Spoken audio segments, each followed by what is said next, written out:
Hello, everyone, and welcome back to another episode of All Aboard with Rob Belliveau. I'm Rob Belliveau, and today I am super excited.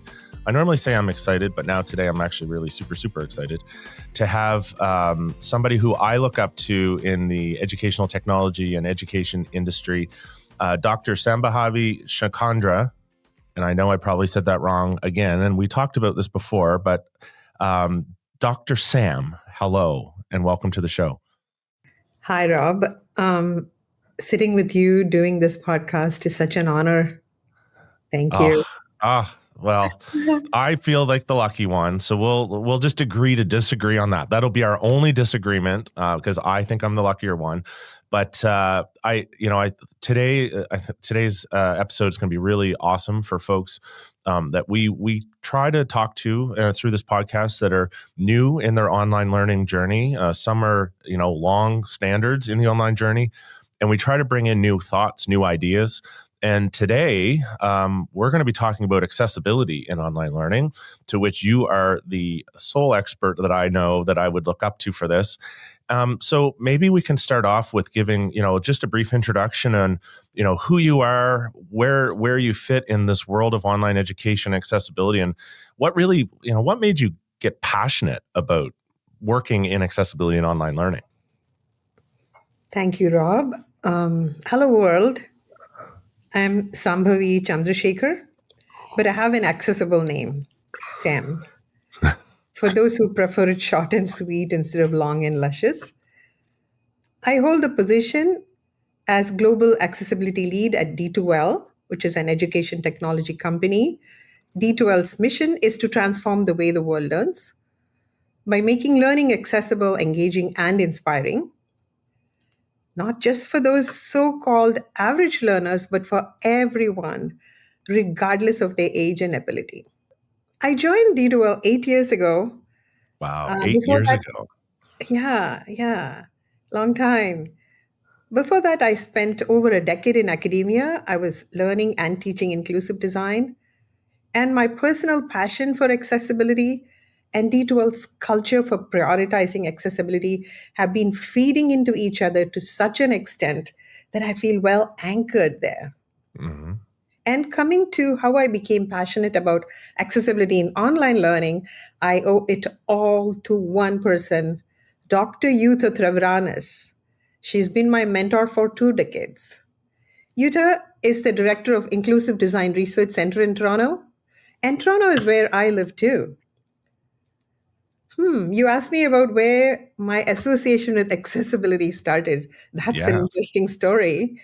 So, what happened is in 2004, I applied from India, that's where I come from, for admission to a second master's degree at the University College London in UK. I wanted it to be a stepping stone to my PhD in North America. I had to answer a question about dyslexia on my application form. Believe me, at that point, I did not know the meaning of dyslexia, and I had to look it up in a dictionary.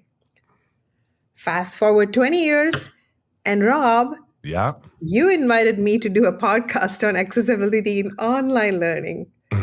That's a transformation, and I owe it all to Yuta. Over these past 20 years, I've had a lot of association with her, first as my doctoral committee member at the University of Toronto, then as my employer at the Inclusive Design Research Center, then as the director of the master's program in inclusive design, which I taught for 6 years at OCAD University. Wow. And currently, Yuta is the chair of the AI and ICT committees, standards committees with Accessibility Standards Canada, and I'm the vice chair. Oh, that's awesome. So you're working with your mentor now all the time. That is awesome. Yeah. And when you look at this journey and you look back to figuring out what dyslexia was to now an expert in accessibility, what does the word accessibility in online learning really mean? And how is it now more critical maybe than ever? I believe it's more critical now than ever, but maybe you'll agree with me on that. What does that really mean, and why is it important? I 100% agree with you on that, Rob. For me, accessibility is not just about access.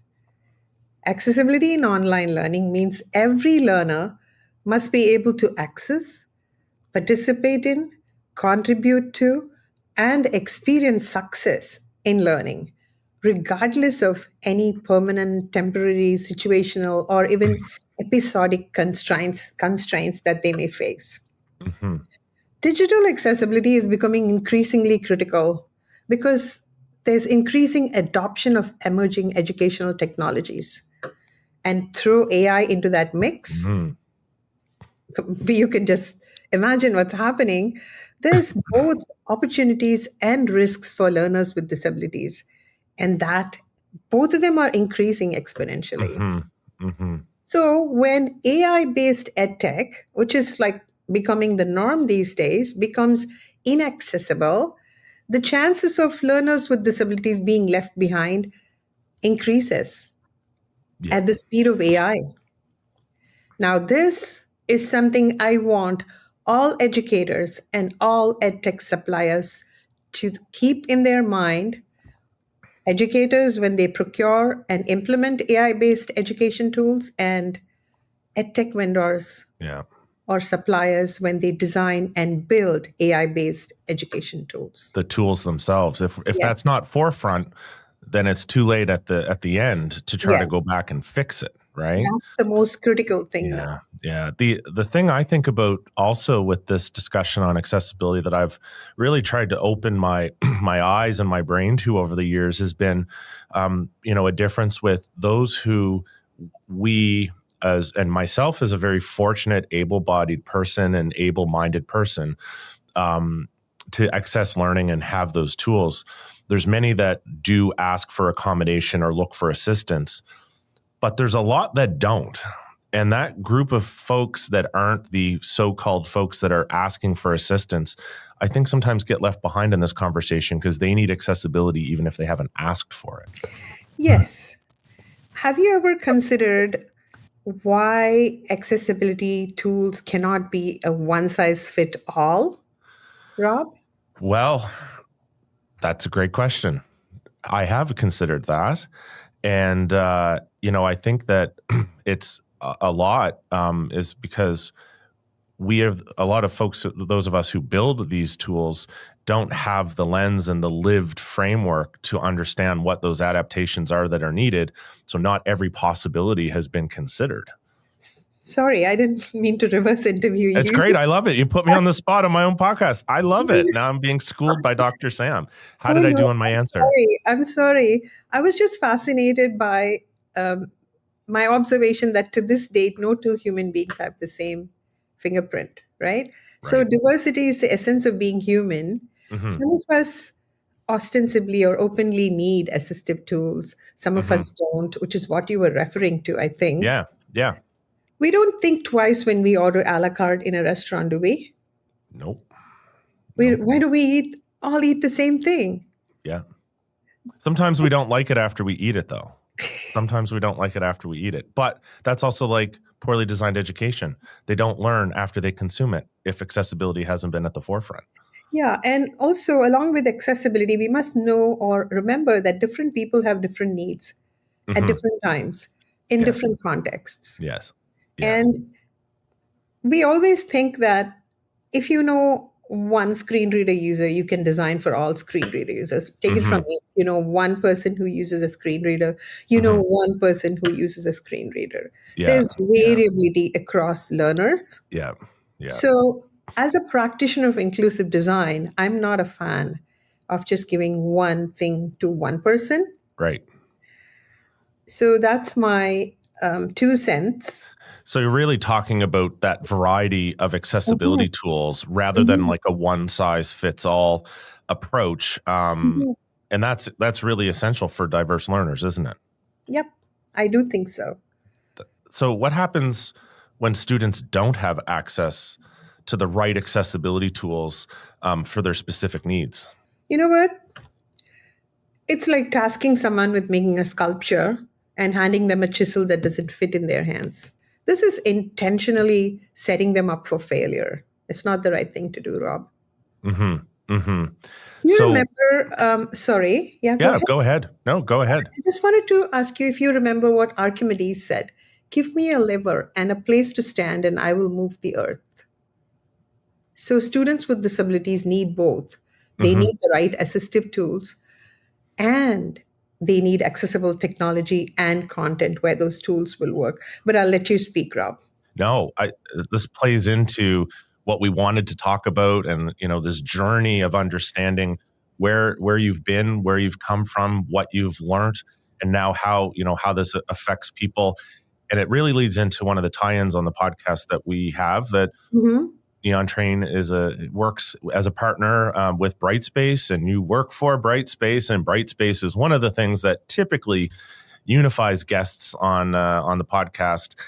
So when we're talking about this really important topic today, and we talk about Brightspace and some of the tools that are in that platform, we've talked about the learners. Maybe now we talk a little bit about educators. What built-in accessories and tools should they be aware of for making their content, as accessible as possible for students? I'll vote any day for the Brightspace HTML editor and the media library. Mm-hmm. Yeah, let's just talk a couple points. Yeah, let's just if I'm an educator in a Brightspace college, university, high school, or corporation, what are those two tools? Okay, the HTML editor enables educators to create accessible content in HTML. And there's needless to say, HTML is the most accessible format for digital content because it has standards to ensure that accessibility, and it's easily transformable into other formats, carrying the accessibility with it. The Brightspace HTML editor has several features that allow educators to create accessible content ab initio. It even has color selector that allows instructors to select, or content creators to select, the color of the font so that it complies with or conforms to the WCAG requirements for color contrast. And color contrast is so important.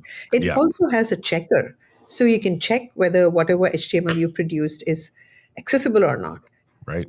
More exciting for me is the media library and D2L's offer to all educators to make their media accessible, meaning whether you're creating a video on Brightspace or you're uploading a video, you can automatically generate captions for it, which is so That's important for so many students. And it really shortcuts. A lot of times you'd have to go to external tools to do Oh, that, but yes. now it can be done right in the platform. I have, as an instructor, linked from YouTube after creating the captions in YouTube.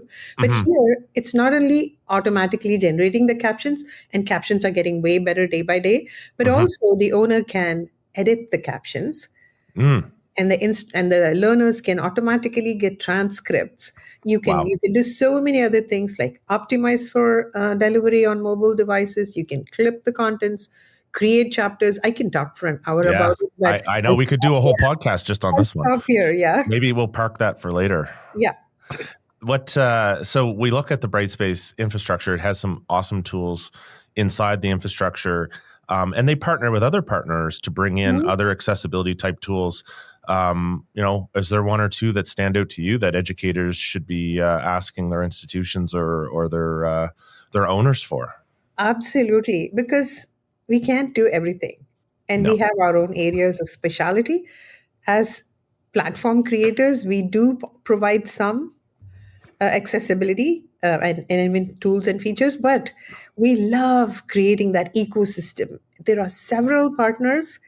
Even though Brightspace is designed to align with accessibility standards so that assistive technologies used by individual students, like screen readers, work Yeah. well on it, I really admire and appreciate institutions that think proactively and just don't, supply assistive tools to individuals, but supply proactive tools across the institution.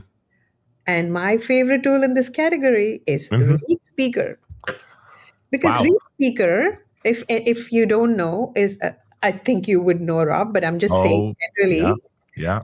it's primarily a text reader, meaning it reads out content aloud and also highlights it. But it's also capable of doing a lot more amazing things.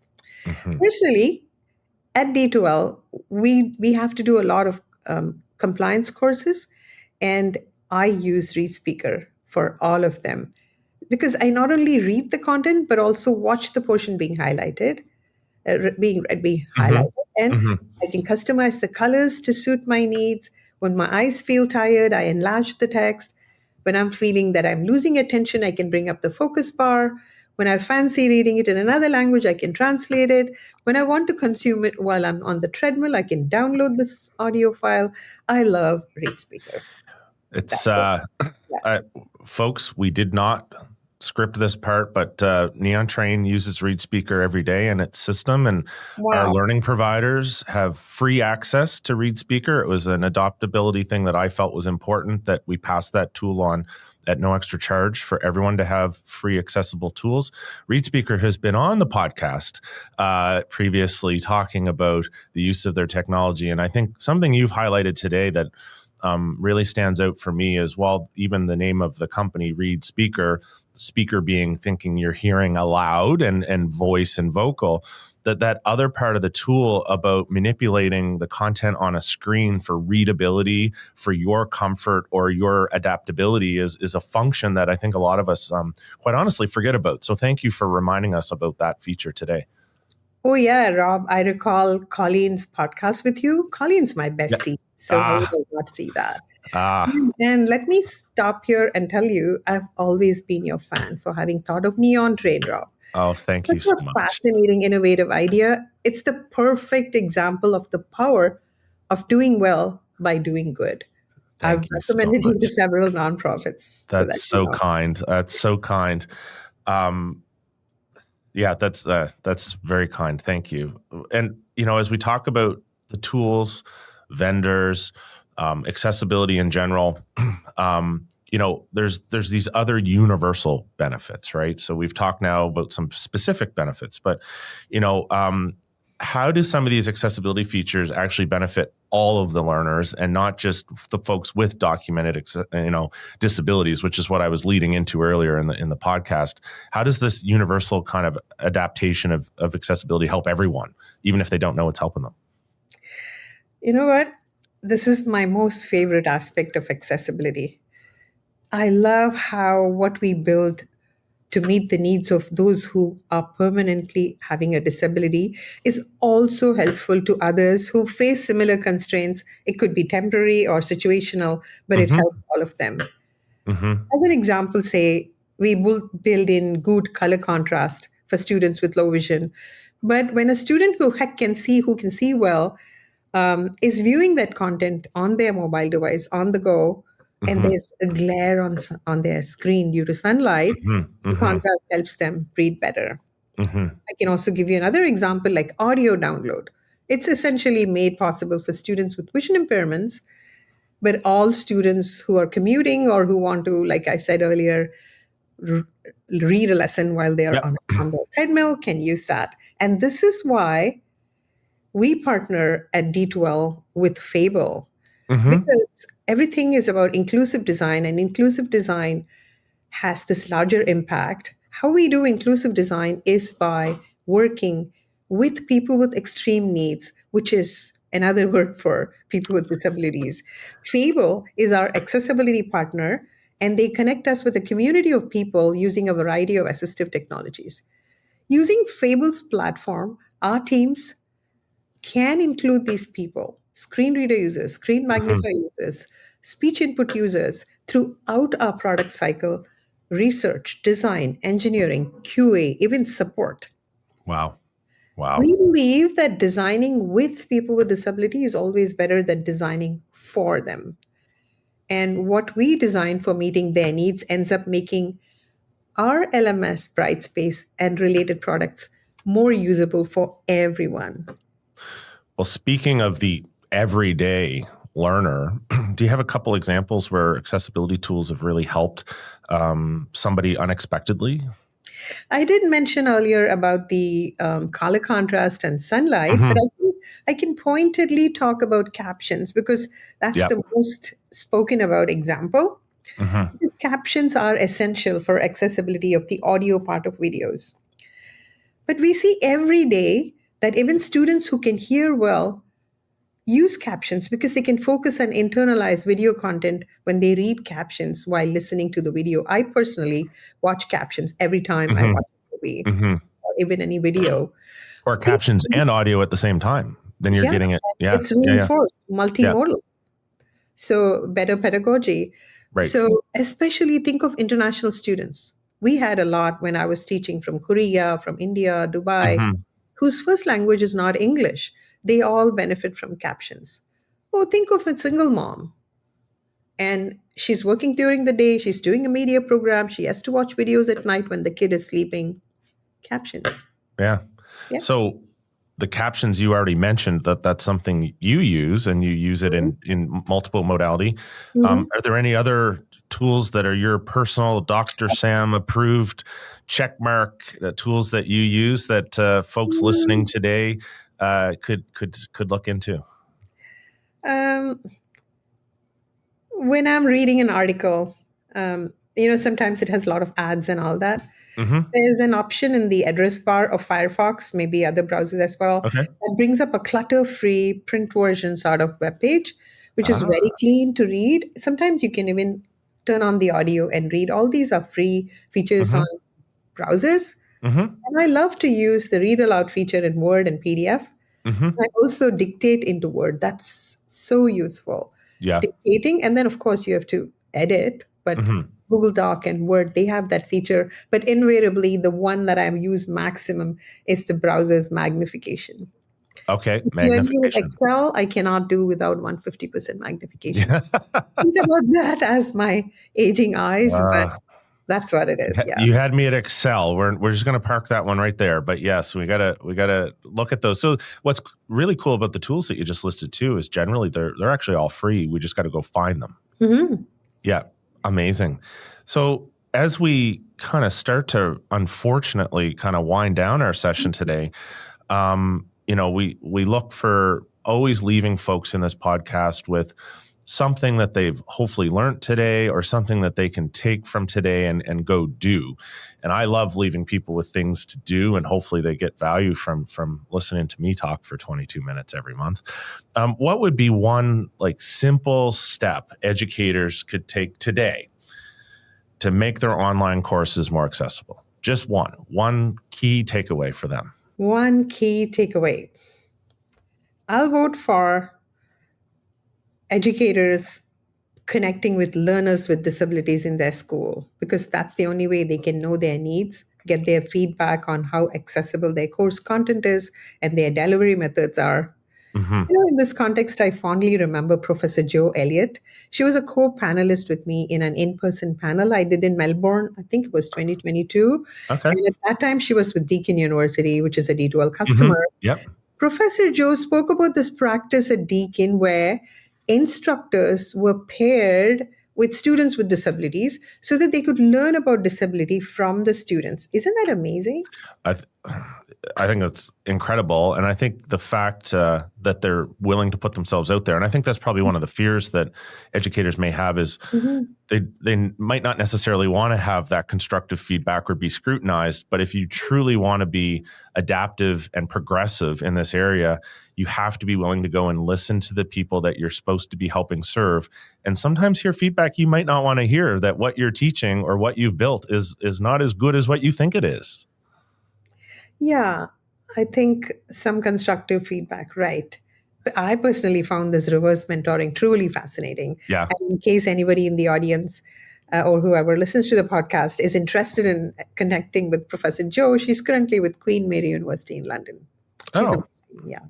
Well, that's awesome. So those couple connections, there's a couple names that you've shouted out today that have been, your mentors or experts that you work with and you learn from, which is incredible. Where could our listeners today, educators, owners of companies, curriculum designers, instructional designers, where's a couple places they could go and connect with some of your work after today? So I would suggest going to d2l.com/accessibility. Pretty easy to remember. d2l.com/accessibility. And that'll give you several leads, including a D2L Academy, where even there's a portion of Accessibility Academy where you can learn a lot of things. And personally, I would recommend as the best way to connect with me is on LinkedIn. Just connect with me on LinkedIn. You can locate me by searching for my full name, and I bet there isn't anybody else there with my name, but get my spelling right. Okay. Yes. So once we get on the direct messaging on LinkedIn, I can connect you with the right resources and the people you may need for your whatever. That's incredible. So not only do they get to listen to this podcast today and learn from you, they can even connect with you after today, which is more than generous. Also, folks that are listening, like every month that we do this, you can email us at allaboard@neontrain.com, and we can connect you to that LinkedIn profile or the D2L Academy. Dr. Sam, this has been fun. I am so happy we got to do this today. Likewise, Rob. My pleasure. Excellent. Hope you've learned something today. Folks, any questions, drop us an email. And until next time, we'll chat then.